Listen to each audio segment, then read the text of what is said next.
और मुख्यमंत्री ने जो जांच की बात की उसके बाद वरीय अधिकारी डीजीपी और मुख्य सचिव घटनास्थल पर पहुंचकर जांच की और खाली बोतल को एफएसएल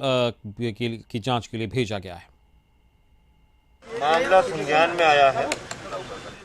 हम और मुख्य सचिव साहब यहाँ आए हैं। बातचीत अभी की गई है। जहाँ से जो बताया गया है वहाँ पर जो खाली बोतल हैं वो सीज हो गई हैं। उनका एफएसएल एग्जामिनेशन हो रहा है और एक्साइज डिपार्टमेंट की एक और लैब है डबली श्योर होने के लिए। उस लैब का भी आदमी को बुला के उसको चेक करवाएंगे। इसके पीछे जो भी कोई बात होगी, क्या चीज़ है क्या नहीं है, उस पर अभी कुछ नहीं कह पाएंगे। अपनी पहले और जरा तसल्ली करके तब आपको पता है। जिस आदमी ने जैसे भी किया होगा, जिस भी मकसद से किया होगा, इन सब चीज़ों को शायद देख करके भाप करके तब किया होगा, क्योंकि अब अभी कहना शायद उतना माकूल नहीं होगा, लेकिन किसी मकसद से ही किया गया है ये, ठीक है ना। जैसा अभी समझ में आ रहा है, क्योंकि ये कोई सामान्य घटना तो है नहीं, विधानसभा के परिसर में मिल जाए ये कोई सामान्य घटना तो है नहीं, तो हम लोग इसकी जांच कर। और इस वक्त हमारे साथ ब्यूरो चीफ अशोक मिश्रा जुड़े, सीधे उनके पास हम चलेंगे। जी अशोक, अगर देखा जाए तो शराबबंदी को लेकर जिस तरीके से सरकार अपनी तत्परता दिखा रही है और आज शराब की खाली बोतल मिलने के बाद डीजीपी और मुख्य सचिव पहुंच गए जांच के लिए। बिल्कुल, देखिए अमित, आज विधानसभा में प्रश्नकाल जो था उसमें शिक्षा, खनन एवं भूतत्व विभाग एवं उत्पाद एवं मत निषेध विभाग से संबंधित सवाल थे। लेकिन आज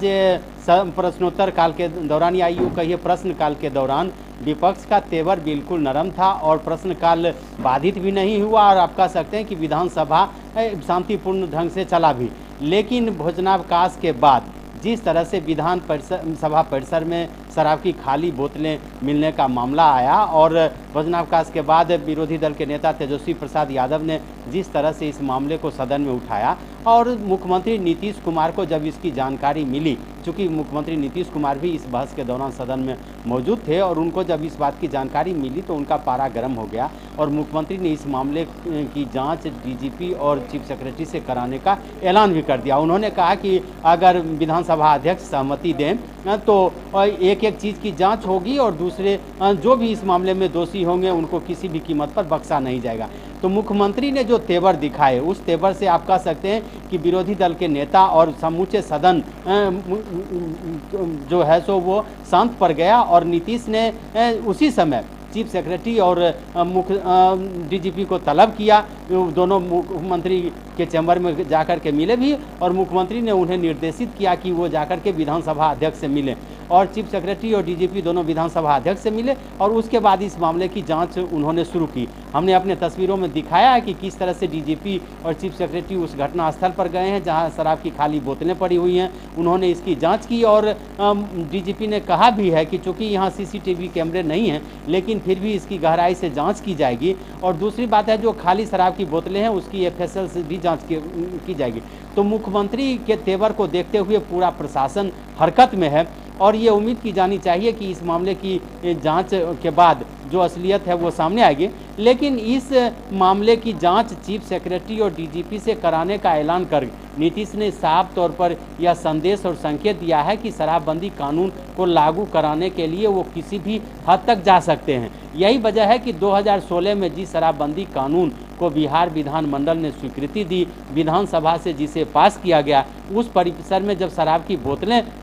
मिलती हैं तो पूरी की पूरी सरकार सकते में है, पूरा का पूरा सदन सकते में है और इस मामले की जांच की आंच अब किन किन लोगों के यहाँ पहुंचेगी ये तो देखने वाली बात होगी। लेकिन अशोक, अगर बात करें तो जिस तरीके से मुख्यमंत्री ने एक और ऐलान किया है कि पंचायत चुनाव के बाद वो राज्य भर का दौरा करेंगे और खासकर महिलाओं से अपील करेंगे शराबबंदी को सफल बनाने के लिए और इस कानून की शुरुआत भी महिलाओं के आग्रह पर ही की थी, ऐसा मुख्यमंत्री बार बार कहते हैं। तो एक और नया ऐलान आज हुआ है। बिल्कुल, देखिए शराबबंदी कानून महिलाओं की मांग पर ही नीतीश ने लागू की थी और नीतीश ने जो 10वीं बैठक की है समीक्षा बैठक जो 26 नवंबर को की गई थी, उसके बाद नीतीश ने एक तरफ इस कानून को सख्ती से लागू करने के लिए विभागीय अधिकारियों को, पुलिसकर्मियों को पूरी तरह से छूट दे रखी है और कहा कि किसी भी कीमत पर शराबबंदी कानून का उल्लंघन करने वाले बख्शे नहीं जाएंगे। लेकिन दूसरी तरफ नीतीश ने जागरूकता अभियान चलाने का भी ऐलान किया है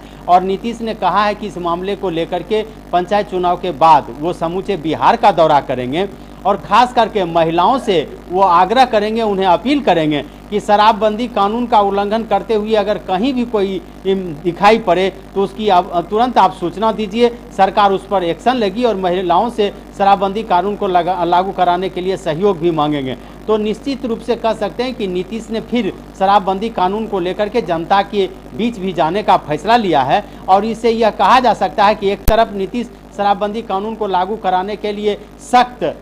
निर्देश दे रहे हैं पुलिस अधिकारियों को,